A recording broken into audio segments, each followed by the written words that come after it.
이 이야기는 통금 시간이 있었던 과거의 시간으로 거슬러 내려갑니다.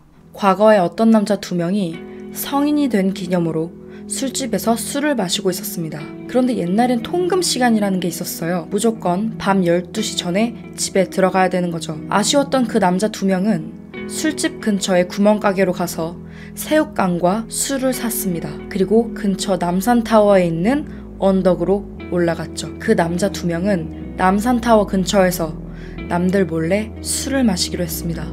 그렇게 높은 언덕을 올라가고 있는데 저기 멀리에서 캐리어 끄는 소리가 나는 거예요.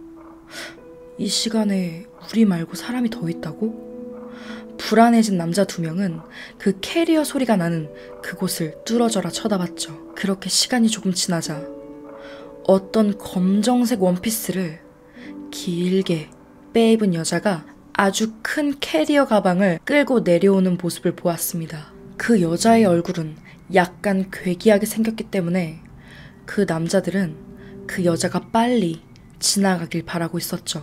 그렇게 여자와 남자 2명이 스쳐 지나가는 그 순간 그 여자가 말을 걸었습니다. 저기요.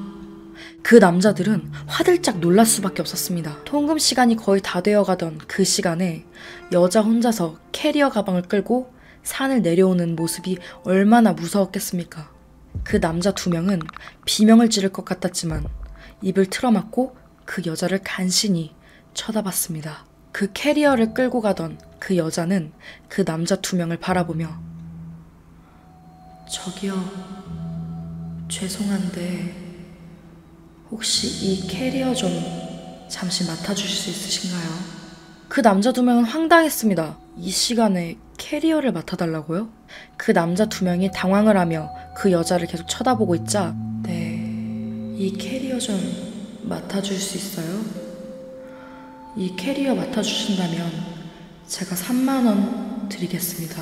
3만원? 그 남자 2명은 눈이 휘둥그레질 수밖에 없었습니다. 옛날에 3만원이면 지금의 50만원 같은 그런 큰 액수였거든요. 그제서야 경계심이 풀어졌습니다. 예. 저희 어차피 저 뒤에 있을 거거든요. 얼마든지 편하게 오세요. 그 남자 2명은 신이 나서 여자에게 대답했습니다. 그 여자는 주머니에서 2만원을 꺼내 그 남자들에게 전달해주며 저기요, 이 캐리어를 다시 받으러 올 때 나머지 10,000원을 드리겠습니다. 라고 이야기했죠.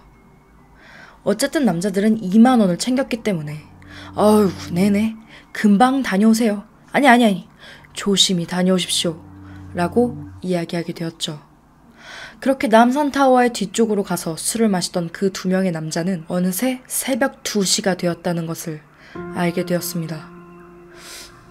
이상하다. 이 여자분 왜 이렇게 안 오시냐? 잠깐 갔다 온다 그러지 않았냐? 야, 일단은 이 캐리어 좀 가지고 밑으로 내려가 보자. 라고 이야기하게 되었죠. 그렇게 남자 2명은 캐리어를 끌고 남산타워 밑으로 조금씩 내려가게 되었습니다. 그리고 얼마나 지났을까요? 저기 저 밑에서 남자 2명이 뛰어오는 것을 보게 되었습니다. 자세히 보니까 경찰이었습니다. 그렇게 경찰 2명이 와서 그 남자들에게 수갑을 채웠습니다. 수갑을 채운 경찰들은 그 남자 2명을 경찰서에 데려갔습니다. 그리고 갑자기 취조를 시작했습니다. 아니, 경찰 아저씨, 저희가 이제 성인이 돼가지고 축하 좀 하고 싶어서 술 좀 먹었는데 이게 그렇게 취조까지 할 일이십니까? 맞아요, 우리가 그렇게 큰 잘못을 했습니까? 라고 그 남자들은 억울함을 호소했습니다. 하지만 경찰들은 그런 얘기가 아니라는 것처럼 그 남자들을 잔인하게 취조했습니다. 저기 저 캐리어 가방 어디서 나셨습니까?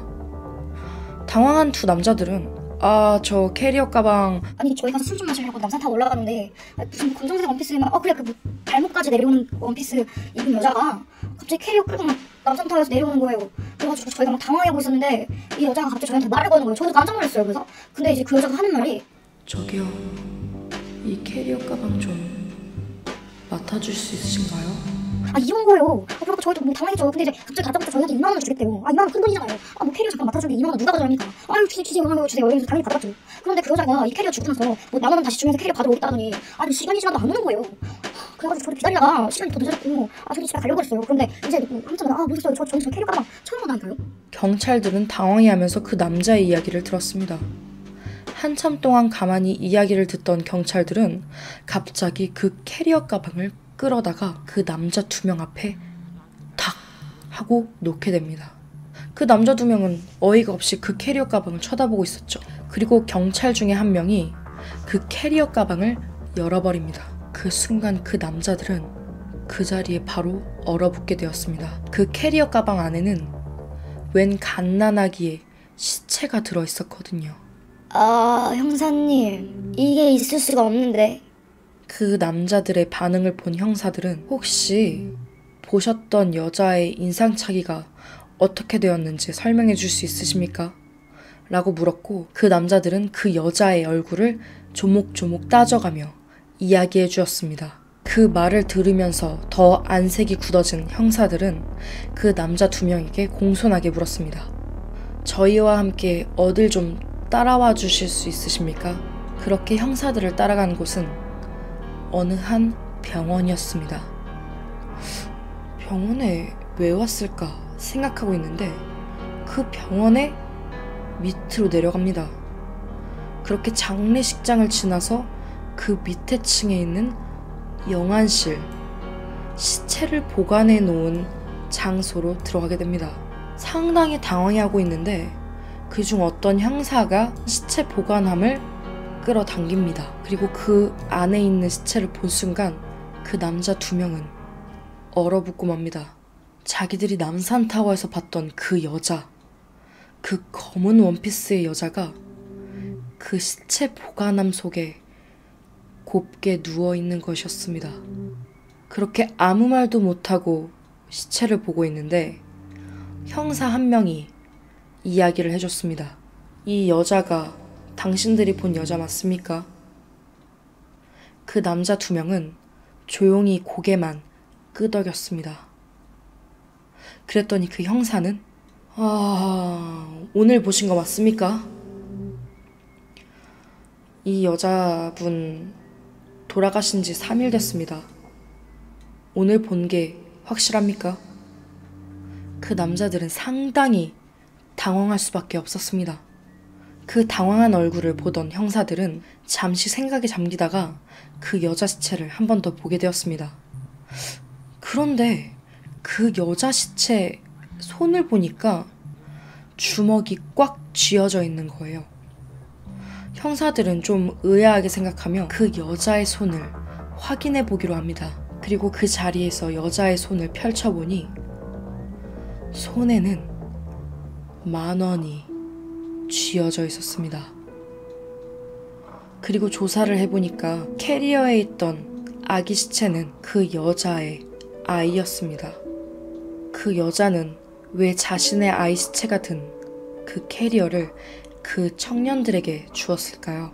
억울하게 죽임을 당했지만 그 아기라도 잘 인도해달라는 마음이었을까요? 이 이야기는 어느 한 경찰서의 미스테리로 남아있습니다.